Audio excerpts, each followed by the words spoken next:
السلام علیکم ناظرین، میں ہوں غلام شبیر اور آپ دیکھ رہے ہیں اٹک ٹوڈے نیوز۔ میرے ساتھ موجود ہیں سابق وفاقی وزیر اور معروف عالم دین علامہ حامد سعید کاظمی صاحب۔ تو ان سے سب سے پہلے سوال ہے کہ سانح مستونگ میں جشن میلاد النبی کے موقع پر ان کو نشانہ بنایا گیا ہے، اور اس مسئلے کا حل کیا ہے اور دہشت گردی کے خاتمے کے لیے کیا کرنا چاہیے؟ بسم اللہ الرحمن الرحیم۔ دیکھیے، گزارش یہ ہے کہ چونکہ ابھی اس سانحے کے جو اصل ذمہ داران ہیں ان کے نام سامنے نہیں آئے اور کسی نے فون بھی نہیں کیا کہ ہاں یہ کام ہم نے کیا ہے، تو ایسی صورت میں آپ کسی کو خاص طور پر پوائنٹ آؤٹ کر کے کوئی بات نہیں کر سکتے۔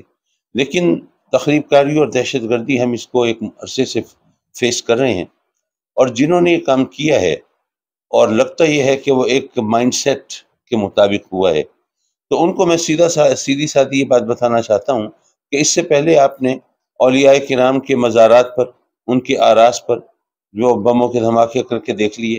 آپ کا خیال تھا کہ شاید اس چیز سے ہراساں ہو کر لوگ خوفزدہ ہو کر مزارات پر جانا چھوڑ دیں گے، اللہ کے ولیوں سے عقیدت و محبتوں کے رشتے توڑ لیں گے اور یہ سلسلہ اس طرح ختم ہو جائے گا۔ لیکن آپ دیکھ لیجئے، اللہ کے فضل و کرم سے وہ رونق تو اسی طرح چل رہی ہے اور اس کو کوئی فرق نہیں پڑا۔ تو میلاد کے جلوس پر آپ نے جو کچھ کیا، اس سے یہ نہیں ہوگا کہ جو لوگ میلاد کے جلسوں میں جانا، جلوسوں میں جانا چھوڑ دیں گے، بلکہ ریئیکشنری ہو کر وہ اور زیادہ اہتمام کے ساتھ اور زیادہ جوش اور جذبے کے ساتھ اس میں آئیں گے۔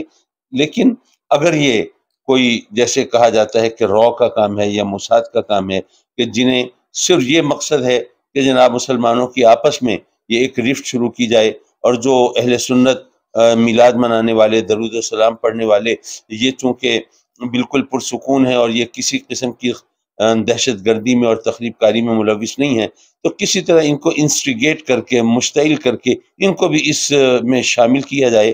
تو ہم ان کو یہ بتانا چاہتے ہیں کہ ہم یہ ہتھیار نہیں اٹھائیں گے۔ اس حوالے سے جہاد کے لیے ہتھیار اٹھانا اور بات ہے، لیکن یہ جو فرقہ واریت اور یہ جو اسلام کے پس منظر میں اسلام کو بدنام کرنے کے لیے جو تشدد کی لہر تازہ کی جاتی ہے، اس میں ہم حصہ کبھی نہیں بنیں گے۔ پہلے ایسا ہوتا رہا ہے، ہم جنازے اٹھاتے رہے ہیں۔ خود میں، کیا مجھ پر ٹارگٹ کلنگ اٹیمپٹ نہیں ہوئی؟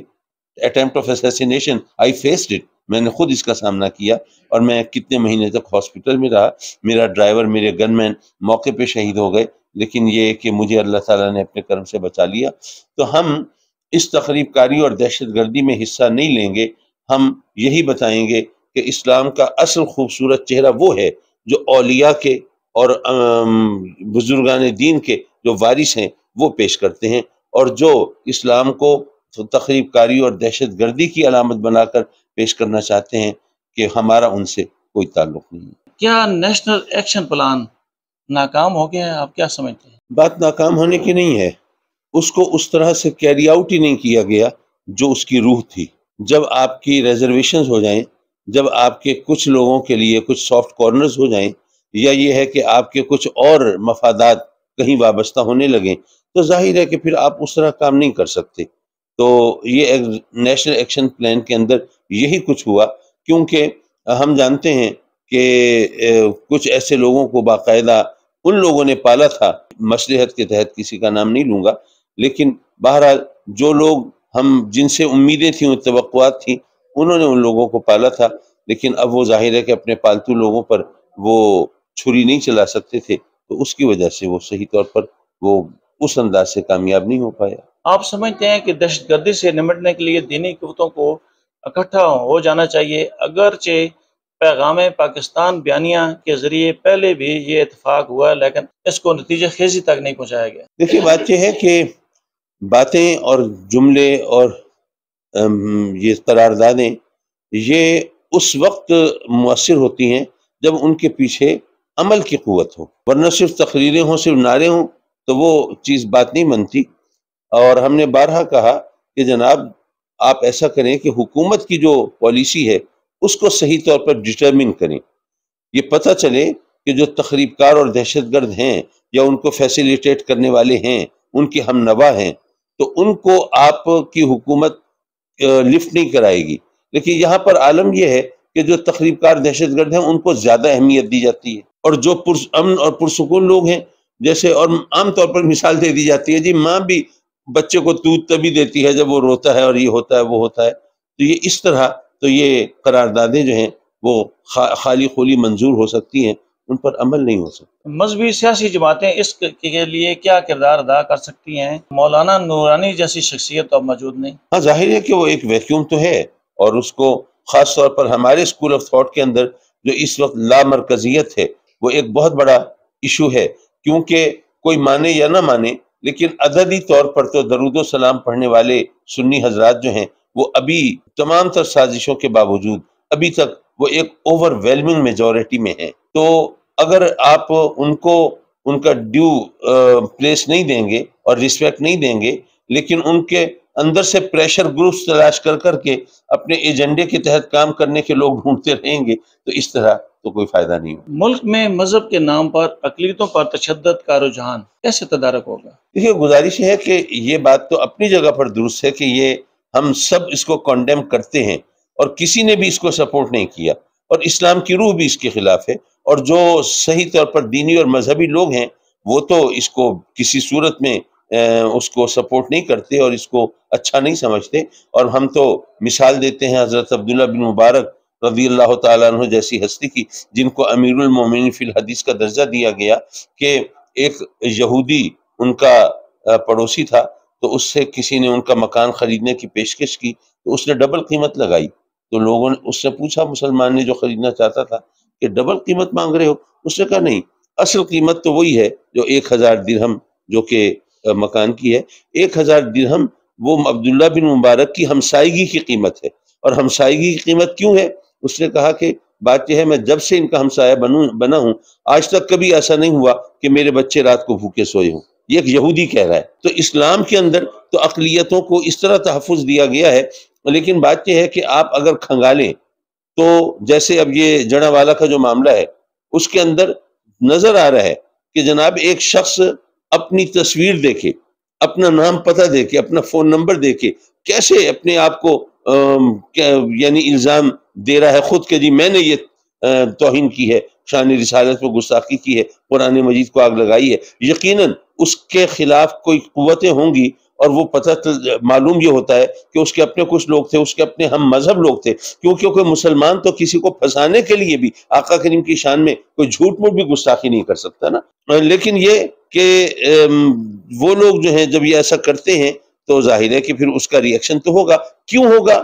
وہ اس لیے ہوگا کہ جناب آپ نے قانون تو بنا دیا توہین رسالت کے حوالے سے، لیکن آج تک اس پر کوئی عمل درآمد نہیں ہوا. تو لوگوں کے اندر ایک متھ یہ ہے کہ جناب اگر آپ نے شان رسالت میں گستاخوں کو سزا دینی ہے تو آپ نے دینی ہے، حکومت نہیں دے گی، عدالت نہیں دے گی. بین الاقوامی پریشر آئے گا، وہاں پہ سب چوڑے ہو جائیں گے اور سب لیٹ جائیں گے اور کوئی کچھ نہیں کر سکے گا. تو اس لیے ہمیں یہ بتانا ہے کہ قانون کا احترام اقلیتیں بھی کریں، لیکن یہ جو بہت زیادہ کسی کو اس طرح پروموٹ کر کے اور اس کو آگے لا کر اور فیسیلیٹیٹ کرنے کی بات ہے تو پھر تو اس طرح کے واقعات جان بوجھ کر بھی کیے جائیں گے نا، کہ جناب یہ اس طرح کہیں سے کہیں بات جا پہنچتی ہے اور ساری دنیا میں شور مچتا ہے اور ہمیں بہت کچھ مل سکتا ہے.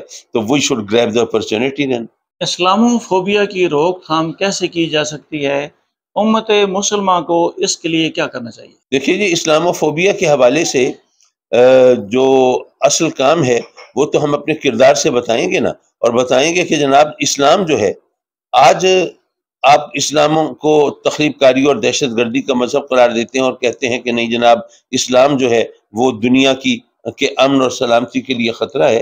لیکن یہی اسلام اور یہی مسلمان ایک وقت تھا نا جب دنیا کی سپر پاور تھے. اب جب یہ آپ کے ممالک کو فتح کر رہے تھے، ان کے گھوڑوں کی ٹاپ سے آپ کے دل دہل جاتے تھے، اس وقت تو اسلام پر کوئی الزام نہیں تھا. لیکن آج جب مسلمان اپنے ممالک میں بیٹھ کر وہ سکون اور آرام کا وقت گزارنا چاہتے ہیں تو آج اس چیز کو پروموٹ کیا جا رہا ہے. تو اس کا مطلب یہ ہے کہ ان کے پیچھے کچھ قوتیں ہیں جو اس کو کسی اور انداز سے لانا چاہتی ہیں. ورنہ آپ دیکھیے کیا آج سے 1000 سال پہلے جو شیعہ ہوں گے کیا آج کے شیعوں کے مقابلے میں زیادہ کٹر اور زیادہ پکے شیعہ نہیں ہوں گے؟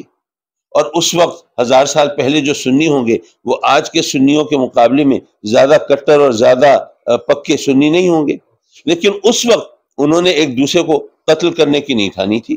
ایک دوسرے کے خلاف ہتھیار نہیں اٹھائے تھے، بلکہ اگر اختلاف تھا تو وہ علمی اختلاف تھا، وہ مناظروں میں سامنے آتا تھا، وہ مباحثوں میں سامنے آتا تھا، وہ تحریری طور پر وہ کتابوں میں سامنے آتا تھا، لیکن ہتھیاروں اور خونریزی کی صورت میں سامنے نہیں آتا تھا۔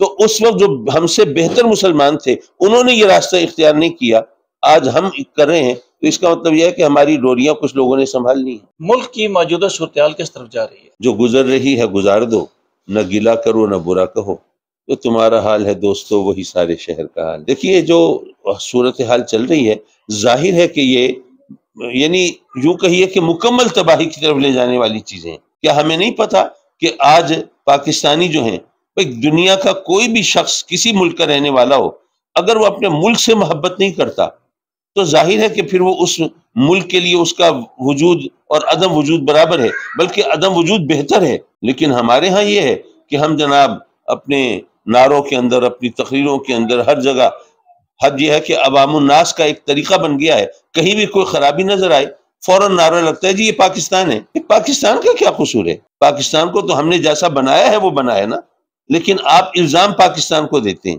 کیوں؟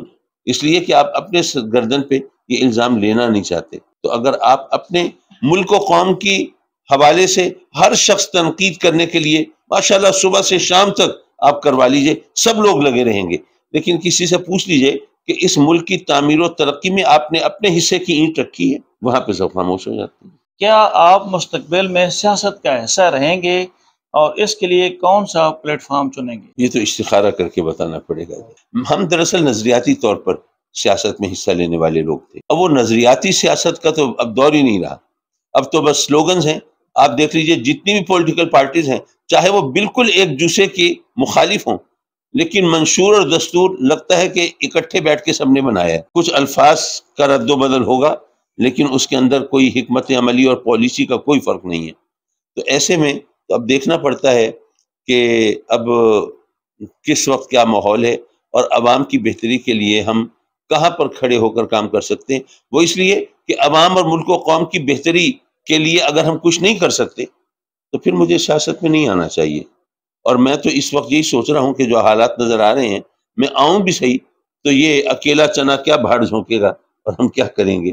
دیکھیے جو کچھ ہوگا it still lies in the وomb آف ٹائم، جو ہے وقت انشاءاللہ سامنے لے آئے گا۔ پیپلز پارٹی کے دور میں آپ نے وزارت لی ہے، کیسا تجربہ رہا؟ جی ابھی تک زخم سہلا رہا ہوں۔ دیکھیے وہ پیپلز پارٹی کی بات نہیں ہے، اس وقت جو مجھے ٹارگٹ کیا گیا وہ پارٹی نے نہیں کیا، وہ جن قوتوں نے کیا وہ آپ بھی جانتے ہیں، میں بھی جانتا ہوں، and it is better to remain silent. آخری سوال کرتے ہیں، دین کی حقیقی تعلیمات سے دوری کیا وجہ ہے اور لوگوں کو کیسے اس طرف راغب کیا جا سکتا ہے؟ دیکھیے بات یہ ہے کہ جب ہم نے قرآن اور حدیث کو اپنی مرضی کے سانچے میں مفہوم و معنی کے اعتبار سے ڈھالنا شروع کر دیا ہے، تو پھر ظاہر ہے کہ دین کی برکات نہیں پہنچ سکتی نا۔ سیدنا عمر فاروق رضی اللہ تعالیٰ عنہ کا وہ قول کہ آج اگر دجلہ و فرات کے کنارے ایک کتا بھی بھوکا مر جائے تو اس کا ذمہ دار میں ہوں گا، یہ ایک معاشی انقلاب کی نوید دے رہا تھا نا، کیونکہ یہی علاقہ تھا جہاں پر انسانوں کو پیٹ بھر کے روٹی 2 وقت کی نہیں ملتی تھی، یہی علاقہ تھا کہ جہاں پر میرے آقا کریم صلی اللہ علیہ وسلم نے محبوب رب کائنات نے شکم مبارک پہ پتھر باندھے تھے، اور اسی علاقے کے اندر چند برس گزرنے کے بعد امیر المومنین وہ کہہ رہے ہیں کہ جی آج اگر ایک کتا بھوکا مر جائے تو اس کا ذمہ دار بھی میں ہوں۔ تو یہ تو ایک معاشی انقلاب کی طرف اشارہ ہے نا، ہم نے اس کو معاشی انقلاب کے طور پہ نہیں لیا۔ اس تمام صورتحال میں ہم یہ سمجھتے ہیں کہ اسلام کی برکتیں چونکہ لوگوں تک نہیں پہنچتی، اس لیے اس پر عمل کرنے کا ان کو فائدہ نظر نہیں آتا۔ اگر اسلام کی برکتیں آج عوام تک پہنچنا شروع ہو جائیں تو ظاہر ہے کہ لوگ دوڑ کر اسلام کو قبول بھی کریں گے اور اسلام پر عمل بھی کریں گے۔ ناظرین، یہ تھے معروف عالم دین سابق وفاقی وزیر حامد سعید کاظمی صاحب۔ بڑی تفصیل کے ساتھ انہوں نے ہر سوال کا جواب دیا ہے۔ مجھے اٹک ٹوڈے نیوز سے اجازت دیجیے، حاجی محمد الیاس خان کے گھر میں ہم نے یہ انٹرویو کیا ہے۔ اللہ تعالیٰ ہم سب کا حامی ناصر ہو۔ اللہ حافظ۔